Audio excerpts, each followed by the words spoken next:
Hey guys, welcome to the Casual Gamer MT channel. First, I want to say something. Um, as of right now, since I've literally started doing this, and probably should have researched a little more before I got into actual broadcasting and video sharing and blah blah blah and YouTubing. So I'm not using any recording program device. I'm literally just taking the live feed on air of my PlayStation 4 sharing capability and then uploading it to YouTube. So everything I do here is live, and whatever mistakes I make or audio mistakes or whatever I say might sound stupid. It's just have to just try to catch myself for now until I actually find a software to use. But anyways, I'm going to be introducing my great sword build. So let's get to it.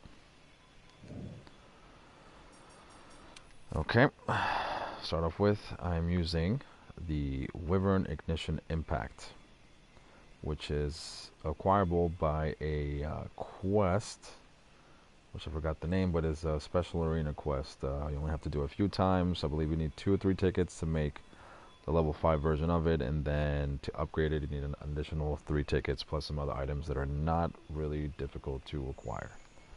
So gear is the Wyvern Ignition Impact. It does have a hidden element of fire, 510, but I am not using this, and I'll show you what I'm using. Headgear is the Dragon King Eye Patch, No Gigante Male Alpha, No Gigante Vambrace Alpha, Xeno'jiiva Spine Beta, No Gigante Greaves Alpha, Defense Charm plus 3, Vitality Mantle, and Health Booster. Okay, now we'll go to the skill info. I really dig the Nergigante Hunger, which it regenerates your health as you continuously attack a monster. Recovery varies by weapon. I think because it's such a slow weapon, you might not acquire as much. You might not get as much health as you would if you probably use the dual swords, dual blades, because you attack a lot faster with those. But anyways, I'm also using. Actually, I'm sorry. I'm just going through the equip skills. Nergigante Hunger, Defense Boost, plus 4, which gives me plus 20 defense and gives me Elemental Resistance plus 3. Agitator level 4. It gives me an increased 16 attack plus increased affinity by 12%. Blight Resistance, same as my bow build, because I really enjoy this. I think I might have made a mistake. Actually, no. On my last video, I thought I had made a mistake regarding the elemental blight, how it nullifies all elemental blights, and it's very advantageous, especially thunder blights, fire, blast. You won't get paralyzed, you will not get poisoned, you won't go to sleep. It works. Weakness exploit level 2, so it gives me an increased 30% affinity when I hit a weak spot. With a greatsword, when you're doing your power attacks, you're going to want to focus on the weak spots as much as you can. You do a lot of damage. Stamina Surge, Stamina Recovery Speed plus 20, it really does help. Attack Boost, that's just one of, I believe I have it equipped on one of my equipment, which is the Nergigante Vambrace, second page. We got Resuscitate, improves evasion and reduces stamina depletion when afflicted with a normal status effects, which is kind of redundant, especially since I have Blight Resistance, so I gotta look into that, but I believe it's part of my gear as well. It's not an actual decoration in it, it's part of my Nergigante Greaves. Speed Sharpening removes 1 cycle from the sharpening process. With the great sword, it really does help. Divine Blessing, again, part of my Nergigante Male Alpha. While active, reduces damage taken by 15%. It helps. It's not the strongest build, but it has offers high defense. It offers good resistances and overall pretty steady damage. Maximum Might, while active, increases affinity by 10%. Increases affinity when stamina is full, which it goes together or synergizes with Stamina Surge. Affinity Sliding, I like to use it a lot. For the most part, a lot of terrains that you fight in, most of the areas have at least one section where you can actually slide, and I believe it takes 1 to 2 seconds for you to actually acquire the buff from the affinity sliding, which adds another 30%. And probably the most important skill here is the non-elemental boost. So if you're wielding a weapon with a hidden element, it is not exposed, it's not there unless you use the free element decoration or you have any gear piece that gives you that free element, making this non-elemental boost decoration pretty much useless. So in this case, I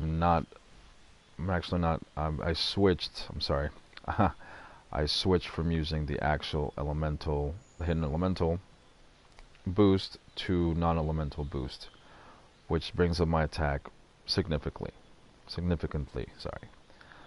So non-elemental boost, affinity sliding, maximum might, agitator, weakness exploit, and attack boost. All these combinations, they all synergize together to make this weapon actually pretty powerful. And I'm going to give you a short demonstration of its damage output.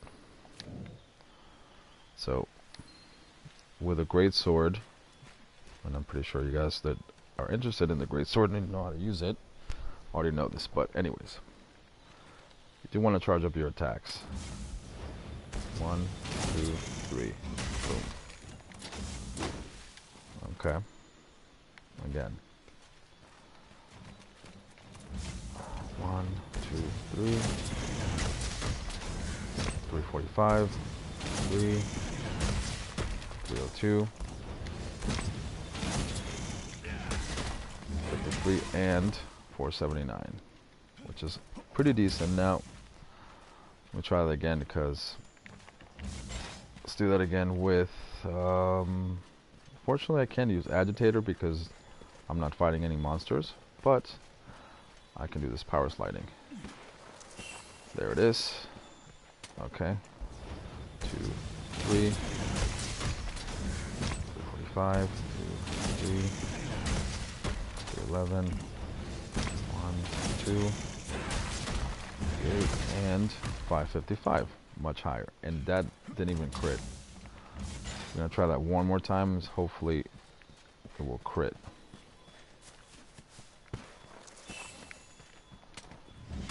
Ah, damn it. 1, 2, 3. 1, 2,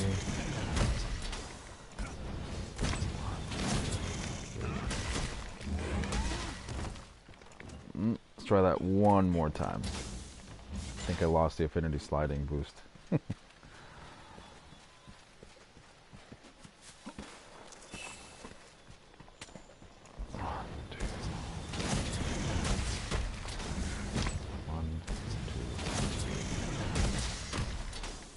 341.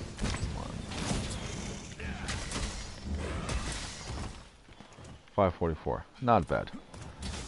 Seeing the number reach. Again, I'm not getting the effect from weakness exploit, I believe, because when you're hitting this thing, it's not actually, no, this is considered a weak spot. But power slide, weakness exploit, and agitator, which would have added another 16% affinity. Right now I'm at -5. If I power slide, oh, hold on a second. If I power slide, I'm at 25. In addition to this, if I weakness exploit an additional 30, so you're looking at 55. And where are you? agitator, an extra 12.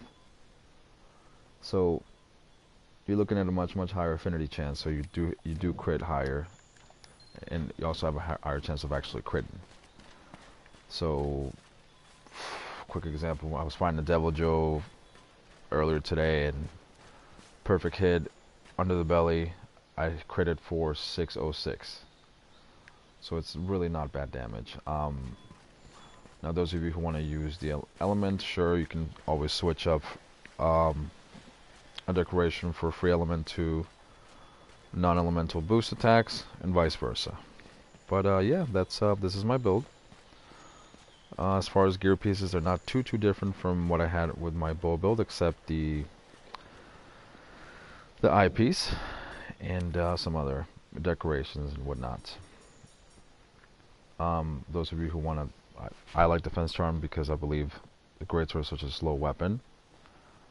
You're gonna get hit from time to time. If you use something a little faster, something ranged, you avoid getting hit more than if you did using a melee weapon, especially such a slow one like this.